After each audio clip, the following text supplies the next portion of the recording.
The Mule berkisah tentang kehidupan pria tua mantan tentara bernama Earl Davidson yang terjebak dalam bisnis narkoba. Sifatnya yang apa adanya dan jujur membuat dia tak pernah dicurigai oleh siapapun ketika menyelundupkan narkoba ke berbagai kota di Amerika. Cerita ini adalah kisah nyata yang terjadi di Amerika dan bisa dibilang kakek inilah penyelundup narkoba tertua di dunia. Kira-kira bagaimana cerita lengkapnya? Langsung saja guys, ini dia cerita dari film The Mule 2018.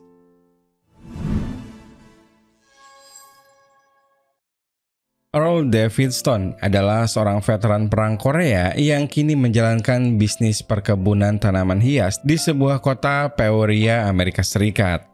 Di tahun 2005, David sedang dalam masa jayanya. Banyak bunga atau tanaman hias dari kebunnya dipesan dan dikirimkan ke berbagai kota di Amerika. Dalam sebuah pameran, David menjadi seorang pengusaha tanaman hias yang paling dikenal banyak orang. Dan dari ketekunannya menjalankan usaha tersebut, ia pun mendapatkan sebuah medali penghargaan. Medal winner is Earl Stone.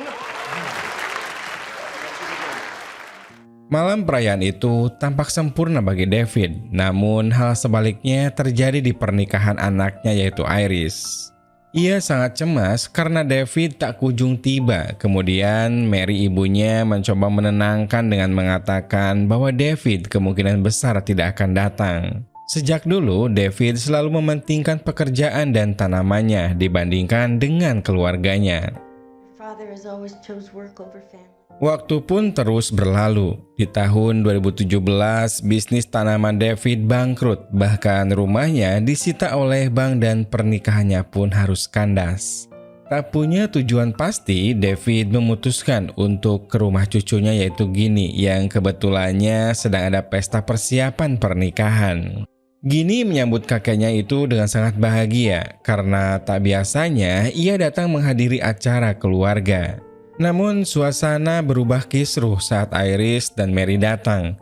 Iris sudah sangat kecewa karena tak pernah sekalipun David datang di setiap acara keluarga yang diadakan. Begitupun dengan Mary, apalagi ia melihat mobil David yang penuh barang pribadi. Dari situ Mary menyimpulkan bahwa David datang ke sana bukan untuk acara gini, namun memang sedang mencari tempat untuk tinggal.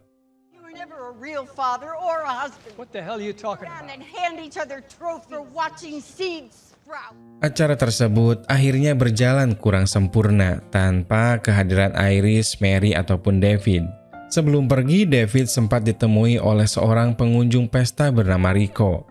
Dalam obrolan yang cukup singkat itu, Rico memberikan tawaran kepada David menjadi seorang kurir yang tugasnya cukup mengantar barang sampai ke tempat tujuan. Rico sangat kagum karena David selama ini sering mengantar barang ke kota-kota di Amerika dan tak pernah sekalipun diberhentikan polisi ataupun kena tilang.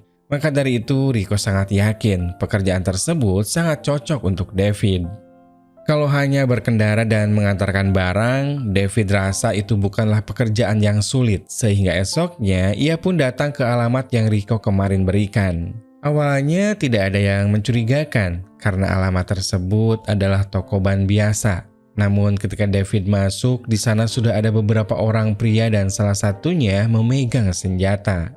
Salah satu pria bertanya bagian mana mobil yang akan dimodifikasi dan David dengan polosnya mengatakan supaya barang yang akan dibawa ditaruh saja di bagasi. David pun mendengarkan beberapa instruksi yang salah satunya David harus meninggalkan mobil selama 1 jam saat tiba di tempat tujuan. Selain itu, David juga harus menyimpan kunci mobil di laci dashboard dan uang bayarannya nanti akan diletakkan di sana. David sebetulnya curiga dengan paket yang ia bawa, apalagi pria bernama Emilio meminta supaya David jangan bertindak macam-macam termasuk mencoba membuka isi paket.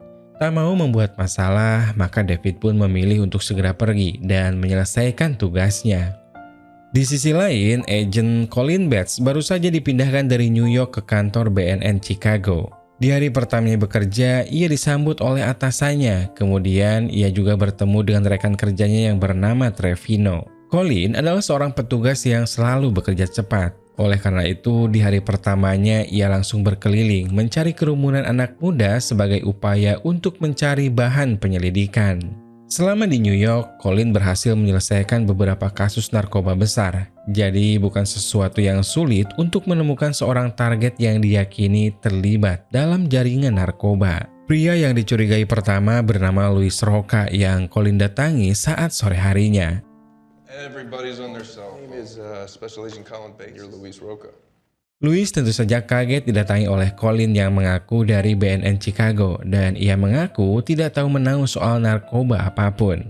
Colin hanya mengatakan bahwa untuk kedepannya Louis akan bekerja untuk BNN dan jika menolak maka surat penangkapannya akan turun dan Colin menjamin Louis takkan bisa kabur kemanapun. Kurang lebih selama 16 jam perjalanan akhirnya David sampai juga di tempat tujuan yaitu sebuah hotel sederhana. Sesuai instruksi, David meninggalkan kunci mobilnya di laci, kemudian ia keluar dan kembali lagi setelah 1 jam. Seperti yang pria di toko ban bilang, uang bayaran untuk David sudah ada di dalam laci, dan David sangat terkejut dengan banyaknya uang yang ia terima. Di saat itulah seorang yang tak dikenal datang dan memuji kinerja David. Ia memberikan kartu nama sebagai jaga-jaga jika David membutuhkan pekerjaan lagi. Save that for a rainy day. Yeah, rainy day, okay. Untuk menebus kesalahannya kemarin kepada cucunya, David datang menghadiri acara pernikahan Ginny sekaligus menepati janjinya dulu yaitu membayar biaya catering pernikahan. Acara pernikahan tersebut berjalan sesuai rencana dan semua orang pun bahagia termasuk Iris dan juga Mary. Selain menepati janji kepada cucunya, ia juga mencoba berdamai dengan mantan istrinya. David mencoba membuka pembicaraan tentang lagu kesukaan Mary dan mengajaknya untuk berdansa. Namun Mary rupanya masih belum bisa berdamai dan masih penasaran kenapa David dulu selalu mementingkan pekerjaan daripada keluarga. Ratusan momen kebersamaan David sia-siakan yang pada akhirnya menghancurkan keluarganya, bahkan sampai saat ini Iris masih tetap membenci David. Pertanyaan dan kenyataan itu membuat David tak bisa lagi berkata-kata. They deserve all the time and effort. So did your family. Karena merasa pekerjaan menjadi kurir begitu mudah serta hasil yang didapat sangat banyak, maka David kembali datang ke toko ban dengan menggunakan mobil baru. Kedatangan kali ini disambut hangat oleh mereka dan tanpa banyak berbicara, barang haram itu pun dimasukkan ke dalam bak belakang. Di sini David masih belum ngeh kalau paket yang ia bawa adalah narkoba. Dalam pikirannya, paket itu hanya semacam barang ilegal biasa yang masih berkaitan dengan otomotif. Setelah semua barang dimasukkan, David kembali mendapatkan instruksi untuk mengirim barang tersebut ke hotel yang sama seperti pengiriman pertama. Emilio kemudian memberikan HP baru dan harus diangkat jika ada telepon masuk. David sempat heran karena HP yang pertama saja masih ada dan berfungsi dengan baik. Emilio menegaskan bahwa HP yang sudah dipakai harus dimusnahkan setelah pengiriman selesai. This other one from before too. Yeah. Throw your phone away when your run is done. Meski tujuannya sama, namun kali ini David mengambil rute yang berbeda. Dia melewati New Mexico untuk menghindari jalan tol dan memilih jalur pinggiran. Seperti biasa, David mengemudi dengan santai dan sempat berhenti di pasar untuk membeli bekal buah-buahan. Seperti orang yang sudah berpengalaman, sesampainya di lokasi, David lebih tenang, bahkan sempat membercandai anggota kartel yang mengawasinya. Oh, of course, yes, that. Crazy old man. Di lokasi lain, Louis yang tetap tak mau bekerja sama terpaksa dibawa untuk diinterogasi di kantor. Louis awalnya menolak, namun dia akhirnya menerima setelah mengetahui kalau Colin bisa memvonisnya penjara seumur hidup dari barang bukti narkoba dan senjata yang ditemukan di rumahnya. Conservatively, I'd say you're looking at back-to-back life sentences. You wouldn't like that, would you? That's before the cartel gets to you. Okay, good. Uang bayaran dari pengiriman paket kedua bisa digunakan untuk menebus rumah dan aset yang sempat disita oleh bank.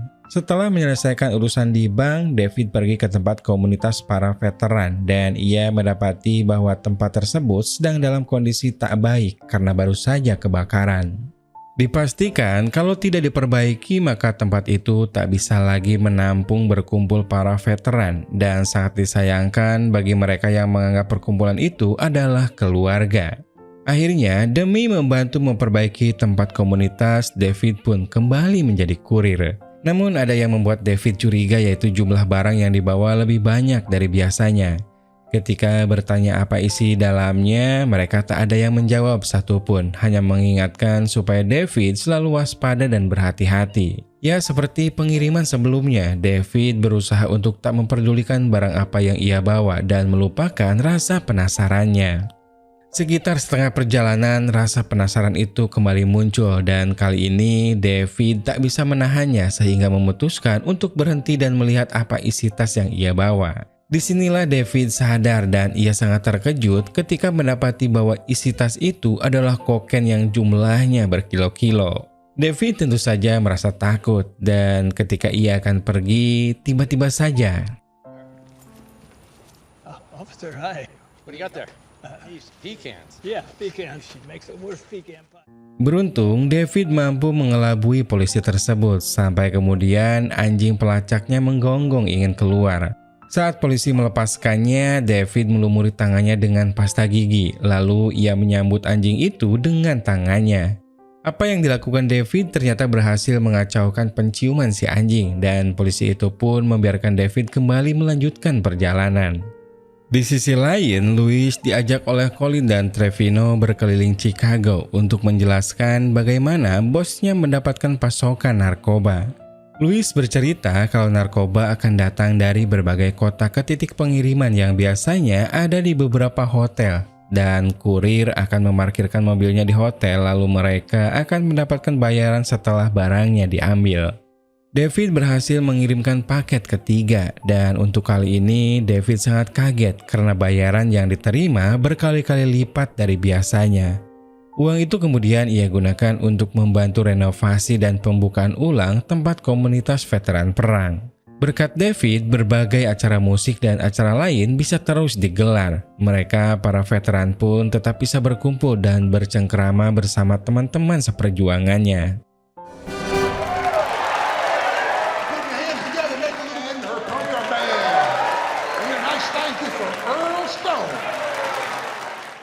Dari sinilah David semakin terjerumus lebih dalam. Pengiriman keempat sampai kelima, David membawa paket lebih banyak dari biasanya. Tanpa ada beban sama sekali, perjalanan tersebut selalu David nikmati dengan santai. Uang yang didapatkan pun berkali-kali lipat dan David tak lagi kaget. Sebelum keluar parkiran, HP yang digunakan David buang di tong sampah dan setelah itu ia pun pulang dengan tenang ke rumahnya.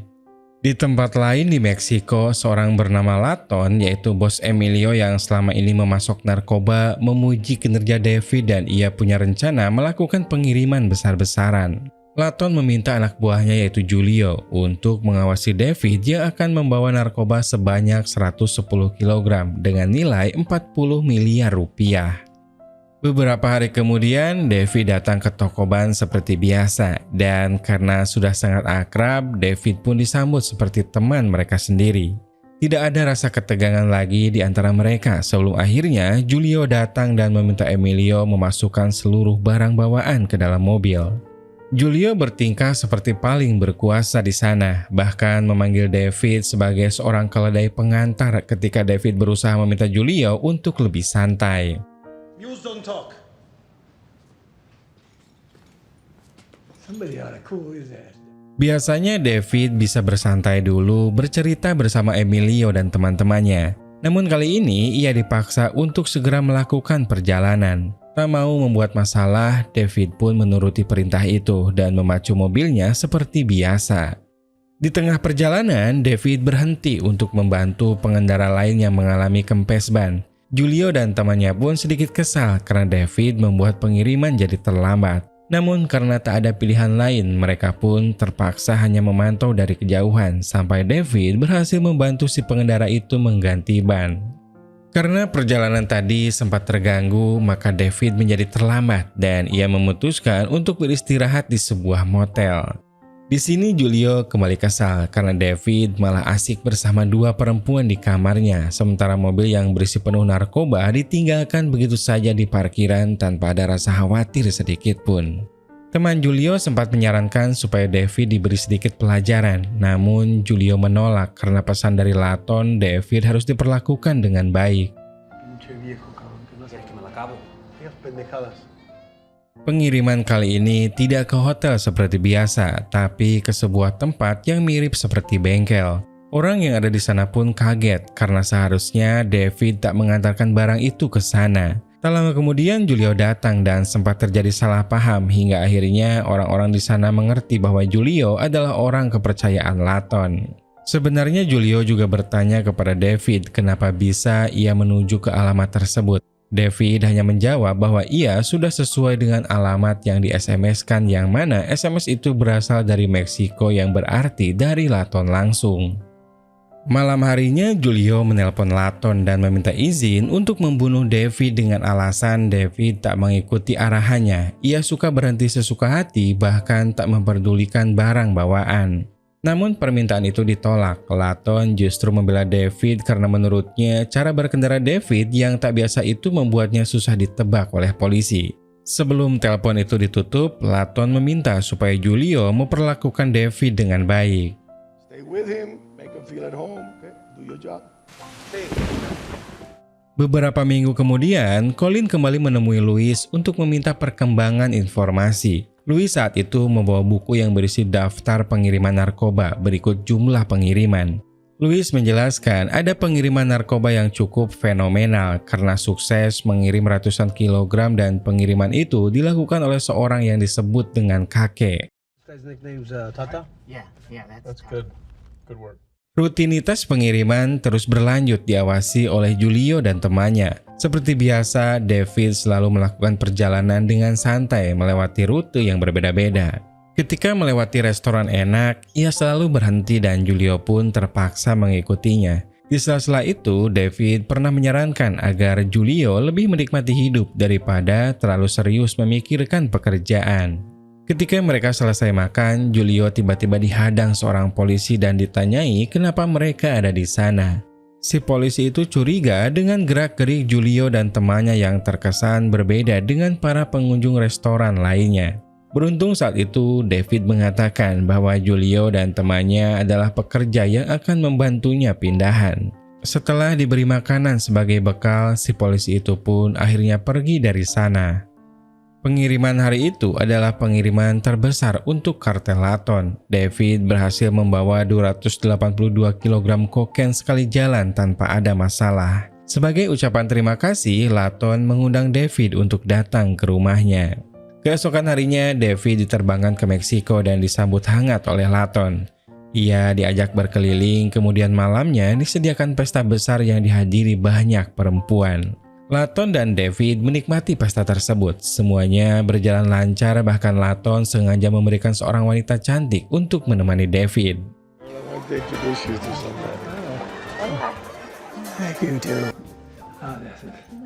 Di tempat lain, Colin dan tim kepolisian setempat melakukan penggerebekan di dua tempat yang diyakini sebagai titik tujuan pengiriman narkoba.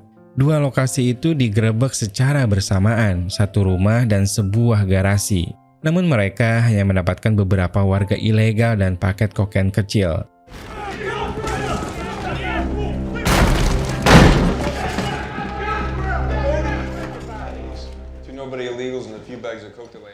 Beberapa minggu kemudian, David mendatangi wisuda kuliah Gini. Namun di sana hanya Mary saja yang mau diajak bicara, sementara Iris masih tampak acuh. Tak banyak yang dibicarakan karena saat itu Mary tampak kurang sehat, namun ia tak mau bercerita tentang penyakitnya.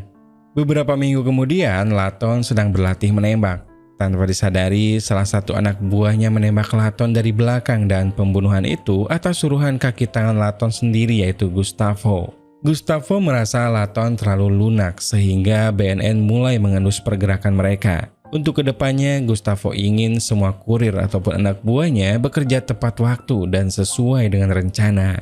Pergantian pemimpin itu membuat David dibawa ke sebuah tempat yang sangat sepi lalu diperingati supaya pengiriman selanjutnya tidak boleh ada keterlambatan dan harus menggunakan rute yang sesuai dengan perintah. Jika David terlalu santai atau berani menolak perintah, maka bisa dipastikan David akan menyusul Laton ke liang lahat. That's someone who didn't follow orders. Beberapa minggu kemudian, David kembali melakukan pengiriman dan datang tepat waktu ke toko ban. Biasanya ia bersantai dan mengobrol dulu dengan Emilio, namun kali ini David tak mau membuang waktu. Ia meminta Emilio untuk segera memasukkan paketnya ke dalam mobil. Di tempat lain, Louis mengabarkan kepada Colin kalau kurir yang disebut kakek akan tiba nanti malam di motel bernama Honest Abe. Tak membuang waktu, mereka langsung berangkat menuju motel dan dari kejauhan satu persatu pengunjung pun diperiksa. Colin saat itu mencurigai seorang lelaki yang tubuhnya kekar dan membawa sebuah pistol. We got a possible in 203, solo man. Oh, wait. What's that right there? You think that's our guy? Could be. Lelaki itu pun berhasil digerebek, namun setelah diperiksa hanya ditemukan 15 gram kokain saja dan Colin yakin bukan ia pelakunya. David sendiri pada saat itu melihat aksi penangkapan dari jendela dan esoknya ia menemui agen Colin yang sedang bersantai di warung kopi. Dengan wajah polosnya, David memuji penangkapan yang dilakukan Colin tadi malam serta ia pun memulai membuka obrolan. Saat itu kebetulan Colin melewatkan hari ulang tahun pernikahannya dan David menyarankan supaya Colin datang dan meminta maaf walau terlambat. David bercerita bahwa ia punya seorang putri yang hampir 12 tahun tak mau berbicara karena David dulunya selalu mementingkan pekerjaan. Ia merasa menyesal dan berharap Colin ataupun orang lain tak bernasib sama dengannya. Setelah itu David melanjutkan kembali perjalanan. Ada sekitar sejaman ia mendapatkan telepon dari Ginny yang mengabarkan bahwa Mary sakit keras dan dokter mengatakan waktunya sudah tidak banyak lagi. Awalnya David menolak datang karena ia sedang dalam pekerjaan dan lagi kalau sampai terlambat maka resikonya sangat besar. Mendengar itu Ginny kecewa dan langsung menutup teleponnya. Got the schedule, but it's really tight. Yeah, right. Jenny. Demi keluarganya, David pun memilih datang walau ia tahu Gustavo akan marah besar. David berusaha menebus semua kesalahannya dulu yang selalu mementingkan hobi dan pekerjaan. Mantan suami istri itu pun berbincang dan meminta maaf satu sama lain. Mary mengaku sangat senang David bisa berada di dekatnya saat dia sakit. Begitupun sebaliknya, David juga merasa sangat bahagia bisa menemani Mary. Menghilangnya David membuat Gustavo marah dan mengerahkan semua anak buahnya untuk mencari ke berbagai sudut kota. Di saat yang bersamaan, Colin menindaklanjuti informasi Louis yang mengatakan akan ada pengiriman dengan mobil hitam ke hotel biasa. Melalui alat penyadap, Trevino juga mendengar kalau para kartel juga tak mengetahui posisi kurir dan sedang melakukan pencarian.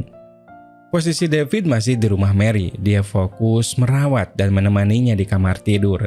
Di suatu momen, Mary bertanya apa pekerjaan David sehingga bisa tiba-tiba melunasi hutang dan membiayai pernikahan serta kuliah Ginny. David pun mengaku sebagai kurir narkoba, bahkan saat ini di mobilnya ada sekitar 300 kg kokain yang belum diantar. Mary menganggap jawaban tersebut hanya candaan saja, lalu ia mengatakan David tak perlu kaya untuk bisa diterima lagi di keluarganya. I've become a drug mule. You're never gonna tell me get rich for us to want you around. Melihat kedua orang tuanya baikan, Iris juga mulai lunak hatinya dan ia memberanikan diri untuk mengajak David mengobrol. Keduanya sempat canggung, namun lama-kelamaan ayah dan anak itu pun bisa saling membuka hati. David sangat menyesal sudah melewatkan banyak momen dan ia meminta maaf untuk semua sikapnya yang selama ini menyakiti Iris. Di tempat lain, Colin kembali mendapatkan informasi dari Louis kalau si kakek kurir masih juga belum ditemukan. Banyak anak buah kartel disebar ke berbagai kota dan mereka belum mendapatkan informasi sedikit pun di mana kokain senilai $12 juta tersebut. Pada suatu sore, kondisi Mary semakin memprihatinkan dan David yang di sampingnya hanya bisa memegang tangan Mary. Sebelum menghembuskan nafas terakhirnya, Mary sempat mengungkapkan perasaannya bahwa selama ini ia tak sepenuhnya membenci David. Mary akhirnya meninggal dunia dengan tenang dan David masih tetap di sana sampai prosesi pemakaman selesai. Sebelum melanjutkan perjalanan, Iris mengundang David untuk datang ke acara Thanksgiving dan David pun dengan senang hati menerima undangan itu dan berjanji akan datang tepat waktu. We'd like to invite you to Thanksgiving. Really? Yeah. Wouldn't miss it for the world. Sepertinya rencana itu harus gagal karena David ditemukan oleh 2 anggota kartel saat berhenti di toilet umum. Hampir saja David dibunuh, namun untungnya poster kematian istrinya ditemukan di saku jas dan poster tersebut memperkuat alasan David. Merasa kasihan, Gustavo langsung ditelepon dan anak buahnya memohon supaya David diberi kesempatan sekali lagi. Rupanya guys, telepon tersebut disadap oleh Colin dan mereka langsung bergerak cepat mengunci lokasi penelpon. Alright, here we go. Tak butuh waktu lama, lokasi diketahui dan helikopter segera menyisirnya untuk mencari truk hitam. Saat berada di jalan tol, helikopter pun menemukan truk yang dikemudikan oleh David. Colin dengan bantuan beberapa polisi pun akhirnya berhasil mencegat dan menangkap David tanpa perlawanan. Alright. Out of the vehicle, put your hands in the air. Get out of the car. Put your hands behind your head. Setelah ditangkap, David dan Colin berbincang sebentar. David bercerita kalau dia beruntung bisa menemani istrinya di momen-momen terakhirnya dan keluarganya kini sudah bisa menerimanya. Sebelum berpisah, David memberi pesan supaya Colin ingat satu hal, bahwa keluarga adalah hal penting dari kebahagiaan. Beberapa waktu kemudian, David menjalani sidang untuk mempertanggungjawabkan perbuatannya.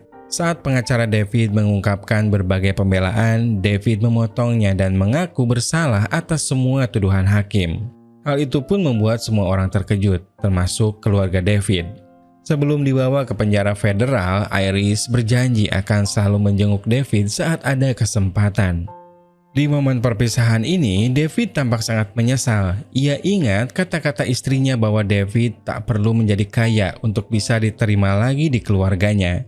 Kini David sadar bahwa seluruh uangnya tak bisa membeli waktu. Just time is all. Buy anything that I buy time. Saat di penjara, David menghabiskan waktunya dengan berkebun menanam bunga lili favoritnya. Wajahnya pun tampak cerah seperti orang yang tak memiliki penyesalan dalam hidup.